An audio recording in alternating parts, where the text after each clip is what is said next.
ಯೇಸುಕ್ರಿಸ್ತನ ಪರಿಶುದ್ಧವಾದ ನಾಮಕ್ಕೆ ಸ್ತೋತ್ರವಾಗಲಿ. ಈ ದಿನ ನೀವು ನನ್ನ ಜನರು, ನೀನೇ ನನ್ನ ದೇವರು ಎಂಬ ಸಂಗತಿಯನ್ನು ಕುರಿತು ಧ್ಯಾನಿಸೋಣ. ಹೋಶಾಯ 2:19-23. ನಾನು ನಿನ್ನನ್ನು ಶಾಶ್ವತವಾಗಿ ವರಿಸುವೆನು, ಹೌದು, ನೀತಿ ನ್ಯಾಯ ಪ್ರೀತಿ ದಯೆಗಳಿಂದ ನಿನ್ನನ್ನು ವರಿಸುವೆನು. ನಾನು ನಿನ್ನನ್ನು ನಂಬಿಕೆಯಿಂದ ವರಿಸಲು ನೀನು ಯೆಹೋವನಾದ ನನ್ನನ್ನು ತಿಳಿದುಕೊಳ್ಳುವಿ. ಯೆಹೋವನು ಇಂತೆನ್ನುತ್ತಾನೆ, ಆ ಕಾಲದಲ್ಲಿ ನಾನು ಒಲುಮೆ ತೋರಿಸುವೆನು. ಬೇಡುವ ಆಕಾಶಕ್ಕೆ ನಾನು ಒಲಿಯಲು, ಬೇಡುವ ಭೂಮಿಗೆ ಅದು ಒಲಿಯುವುದು. ಬೇಡುವ ಧಾನ್ಯ ದ್ರಾಕ್ಷಿ ತೈಲಗಳಿಗೆ ಭೂಮಿ ಒಲಿಯುವುದು. ಬೇಡುವ ಇಜ್ರಾಯೇಲಿಗೆ ಅವು ಒಲಿಯುವವು. ನಾನು ದೇಶದಲ್ಲಿ ಇಜ್ರಾಯೇಲನ್ನು ನನಗಾಗಿ ಬಿತ್ತಿಕೊಳ್ಳುವೆನು. ಲೋರು ಹಾಮಾಳಿಗೆ ವಾತ್ಸಲ್ಯವನ್ನು ತೋರಿಸುವೆನು. ಲೋ ಅಮ್ಮಿಗೆ ನೀನು ನನ್ನ ಪ್ರಜೆಯೇ ಎಂದು ಹೇಳುವೆನು. ಅವರು ನನ್ನನ್ನು ನನ್ನ ದೇವರೇ ಎಂದು ಭಜಿಸುವರು. ಆಮೆನ್. ದೇವರ ಕ್ಷಮೆಯ ಪ್ರಸ್ತಾಪದ ಹೊರಗೆ ಯಾರೂ ಕುಳಿತುಕೊಳ್ಳದ ಕಾರಣ ನಮ್ಮ ಕ್ಷಮೆಯ ಪ್ರಸ್ತಾಪವನ್ನು ಯಾರೂ ಮೀರಿಲ್ಲ ಎಂದು ಹೋಶಾಯ ಪುಸ್ತಕವು ವಿವರಿಸುತ್ತದೆ. ನನ್ನ ಜನರು ಎಂಬುದಕ್ಕೆ ಇಬ್ರು ನುಡಿಕಟ್ಟು. ಇದು ಇಬ್ರು ಸತ್ಯವೇದದಲ್ಲಿ ಹಲವಾರು ಸ್ಥಳಗಳಲ್ಲಿ ಕಂಡುಬರುತ್ತದೆ. ಅವುಗಳೆಂದರೆ ವಿಮೋಚನಕಾಂಡ 3:7. ಆಗ ಯೆಹೋವನು ಐಗುಪ್ತ ದೇಶದಲ್ಲಿರುವ ನನ್ನ ಜನರ ದುರಾವಸ್ಥೆಯನ್ನು ನೋಡಿದ್ದೇನೆ ಎಂದು ಹೇಳಿದನು. ವಿಮೋಚನಕಾಂಡ 6:7. ಐಗುಪ್ತರು ಮಾಡಿಸುವ ಬಿಟ್ಟಿ ಸೇವೆಯನ್ನು ನಾನು ನಿಮಗೆ ತಪ್ಪಿಸಿದಾಗ ಯೆಹೋವನು ಎಂಬ ನಾನೇ ನಿಮ್ಮ ದೇವರಾಗಿದ್ದೇನೆ ಎಂಬುದು ನಿಮಗೆ ತಿಳಿದು ಬರುವುದು. ಸತ್ಯವೇದದಲ್ಲಿ ಇಸ್ರಾಯೇಲ್ಯರನ್ನು ದೇವಜನರು ಮತ್ತು ಕರ್ತನ ಜನರು ಎಂದು ಉಲ್ಲೇಖಿಸಲಾಗಿದೆ. ಜನರು ಅಥವಾ ಮಾನವರು ಎಂಬುದಕ್ಕೆ ಇಬ್ರು ಪದವು ಆದಾಮ.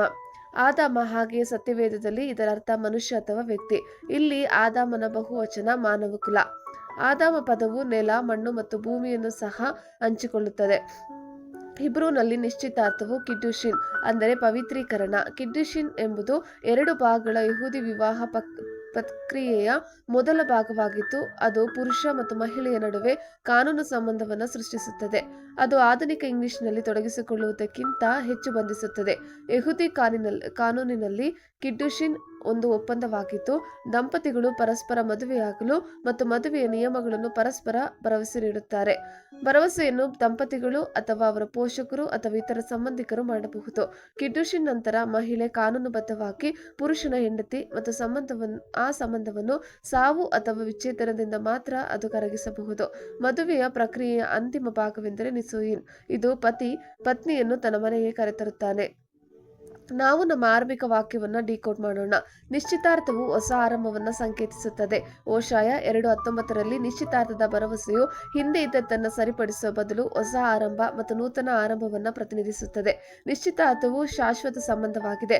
ಪ್ರಾಚೀನ ಇಸ್ರಾಯೇಲಿನಲ್ಲಿ ನಿಶ್ಚಿತಾರ್ಥವು ಇಂದಿನ ನಿಶ್ಚಿತಾರ್ಥಕ್ಕಿಂತ ಹೆಚ್ಚು ಬದ್ಧವಾಗಿದ್ದು, ಆಗಲೇ ಮದುವೆ ಮುಗಿದಂತೆ ಎಂದು ನೋಡಲಾಯಿತು. ಆಮೆನ್.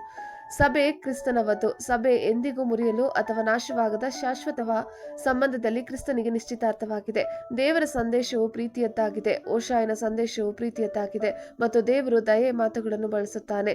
ಇಸ್ರಾಯೇಲ್ ಇನ್ನು ಮುಂದೆ ಬಾಳನನ್ನು ಆರಾಧಿಸುವುದಿಲ್ಲ. ಭವಿಷ್ಯದಲ್ಲಿ ಇಸ್ರಾಯೇಲ್ ಇನ್ನು ಮುಂದೆ ಬಾಳನನ್ನು ಆರಾಧಿಸುವುದಿಲ್ಲ, ಯಾಕೆಂದರೆ ಅವರಿಗೆ ಅವನ ಬಗ್ಗೆ ಏನೂ ತಿಳಿದಿಲ್ಲ. ದೇವರ ಬೆದರಿಕೆಯು ದೈವಿಕ ವಾಕ್ಯವಾಗಿದೆ. ದೇವರ ಬೆದರಿಕೆಯು ಇಸ್ರಾಯೇಲಿನ ದುಷ್ಟತನಕ್ಕೆ ದೈವಿಕ ವಾಕ್ಯವಾಗಿದೆ. ವಿವಾಹವು ಯೆಹೋವನ ಒಡಂಬಡಿಕೆಯ ಸಂಬಂಧಕ್ಕೆ ಒಂದು ರೂಪಕವಾಗಿದೆ. ತೋರಾದಲ್ಲಿ ಯೆಹೋವನನ್ನು ಇಸ್ರಾಯೇಲಿನ ಪತಿಯಾಗಿ ನೋಡಲಾಗುತ್ತದೆ ಮತ್ತು ಒಡಂಬಡಿಕೆಯ ದ್ರೋಹವನ್ನು ವೈವಾಹಿಕ ದ್ರೋಹಕ್ಕೆ ಹೋಲಿಸಲಾಗುತ್ತದೆ. ದೇವರಿಗೆ ಮಹಿಮೆ. ಆಮೆನ್.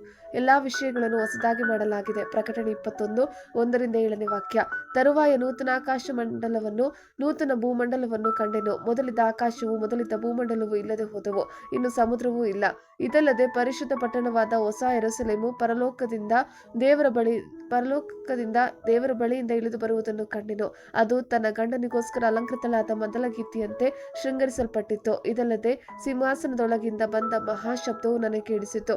ಅದು, ಇಗೋ, ದೇವರ ನಿವಾಸವು ಮನುಷ್ಯರಲ್ಲಿ ಅದೇ. ಆತನು ಅವರೊಡನೆ ವಾಸ ಮಾಡುವನು. ಅವರು ಆತನಿಗೆ ಪ್ರಜೆಗಳಾಗಿರುವರು. ದೇವರು ತಾನೇ ಅವರ ಸಂಗಡ ಇರುವನು. ಅವರ ಕಣ್ಣೀರನ್ನೆಲ್ಲ ಒರೆಸಿ ಬಿಡುವನು. ಇನ್ನು ಮರಣವಿರುವುದಿಲ್ಲ, ಇನ್ನು ದುಃಖವಾಗಲಿ, ಗೋಳಾಟವಾಗಲಿ, ಕಷ್ಟವಾಗಲಿ ಇರುವುದಿಲ್ಲ. ಮೊದಲಿದ್ದದ್ದೆಲ್ಲ ಇಲ್ಲದೆ ಹೋಯಿತು ಎಂದು ಹೇಳಿತು. ಆಗ ಸಿಂಹಾಸನದ ಮೇಲೆ ಕೂತಿದ್ದವನು, ಇಗೋ, ಎಲ್ಲವನ್ನು ಹೊಸದು ಮಾಡುತ್ತೇನೆ ಅಂದನು. ಮತ್ತು ಒಬ್ಬನು ನನಗೆ, ಇದನ್ನು ಬರೆ, ಈ ಮಾತುಗಳು ನಂಬತಕ್ಕವುಗಳು ಸತ್ಯವಾದವುಗಳು ಆಗಿವೆ ಎಂದು ಹೇಳಿದನು.